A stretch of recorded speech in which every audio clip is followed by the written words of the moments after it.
दोस्तों welcome back. एक बार फिर से खुशामदीद है आप तमाम लोगों का हमारे इस यूट्यूब चैनल के अंदर।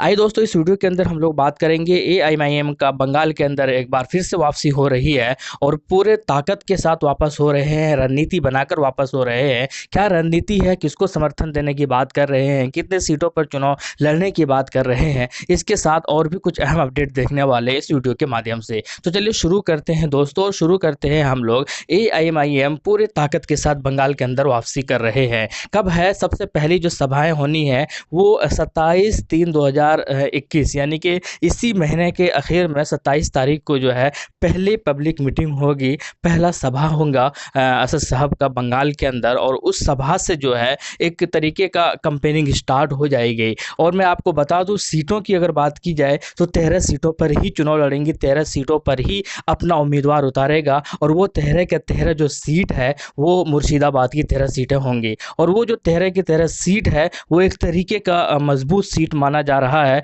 मुसलमानों की अच्छी खासी पकड़ है वहाँ पर। लेकिन अगर किसी को उससे परेशानी हो रही है तो वो अकेला इकलौता पार्टी कांग्रेस है। और कांग्रेस के अधीर रंजन पहले से ही जता चुके हैं कि वो एआईएमआईएम से कितना नफरत करते हैं। इसीलिए उन्होंने कंडीशन भी रखा था आईएसएफ के सामने। और यही वजह है कि आईएसएफ ने एआईएमआईएम को छोड़कर कांग्रेस को चुना था। तो कुल मिलाकर इन जगहों पर जो है कांग्रेस की जीत होती रही है। कांग्रेस का गढ़ माना जा रहा है, अधीर रंजन का गढ़ माना जा रहा है। लेकिन अब ओवैसी साहब उसके गढ़ में जो है वो खैर जो पैर पसारे हुए थे कांग्रेस की पार्टी, उस पैर को समेटने के लिए समेटने कहने के लिए जो है असद साहब वहाँ पर आ रहे हैं। और उन जगहों में यानी कि 13 सीटों पर अपना उम्मीदवार उतार रहे हैं।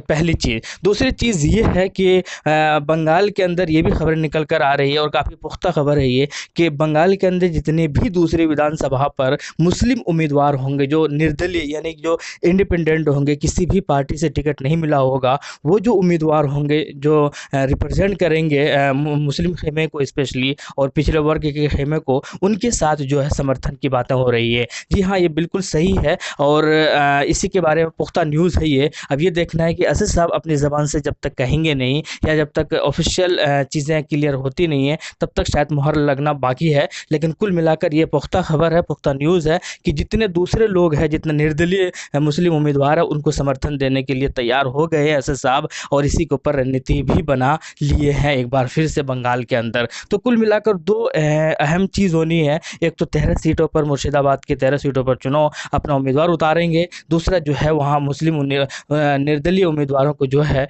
वहाँ पर अपना समर्थन देंगे। ये दो जो है बहुत अहम अपडेट है। और इससे जो है स्पेशली कांग्रेस के पेट में दर्द होना स्टार्ट हो चुका होगा। खैर, तीसरा जो अच्छी बात ये है, मैं बात कर रहा हूँ तमिलनाडु की। तो तमिलनाडु के अंदर जो है जिस गठबंधन के अंदर एआईएमआईएम की पार्टी थी, उस गठबंधन के अंदर अब 7 पार्टियां जो है वो शामिल हो चुकी है। कौन कौन सी है वो? एआईएमएमके है और डीएमडीके है, एसडीपीआई है, एमआईएम है, जीएमके है, एमएसएस है, वीटीपीके है और एमएके है।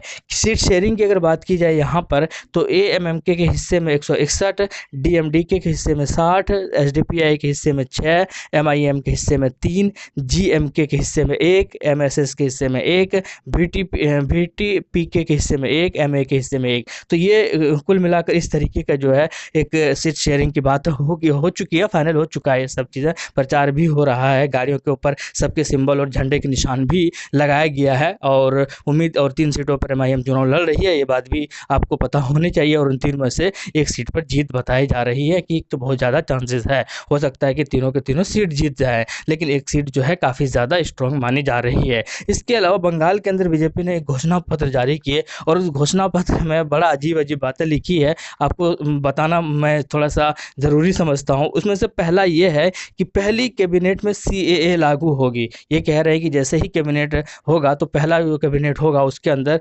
सीएए जो है यानी कि सीएबी जो है वो लागू कर दिया जाएगा। तो जो लोग इस खुमार में हैं कि सीएए लागू अब नहीं होगा, सब ख़त्म हो गया, भूल गया है, तो मैं आपको बता दूं कि ये अभी भी घोषणा पत्र का इनका पहला पॉइंट ही यही है कि सीएए लागू होगा। तो आप लोग भूलने की कोशिश बिल्कुल भी ना करें, अपने जहन में इस चीज़ को ज़रूर रखें और उसके बाद डिसीजन और फैसला लें। दूसरा पॉइंट उन्होंने कहा है कि घुसपैठ पर लगाम लगाएं, बॉर्डर पर लगेंगे सीसीटीवी वगैरह वगैरह। खैर, ये तो केंद्र का ही होना चाहिए, लेकिन पता नहीं ये राज्य के सरकार के ऊपर क्यों थोप रहे हैं। तीसरा ये महिलाओं को नौकरियां देंगे 33% आरक्षण।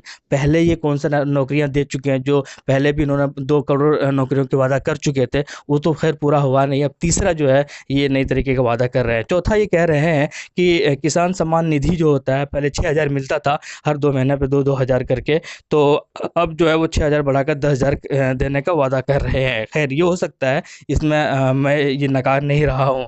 मछुआरों को 6 करोड़ देंगे, एलकेजी लड़कियों को फ्री में करेंगे वगैरह वगैरह, किसानों के बच्चे को भी फ्री में शिक्षा देंगे। ये एक तरीके का वादा किया है। तो मैं आपको बता दूं, ये सारे ही वादा जो है मुझे नहीं लगता, क्योंकि वादा और भी पहले हो चुके हैं, और कितना ज़्यादा अपने वादे में खरा उतरते हैं ये तो खैर आप सबको पता है। लेकिन कुल मिलाकर यही है दोस्तों कि बंगाल के अंदर जो है चुनावी बिगुल बज चुका है। सब लोग अब पूरी तरीके से तैयार हो चुके हैं। आप क्या कहते हैं कमेंट सेक्शन में ज़रूर बताइएगा।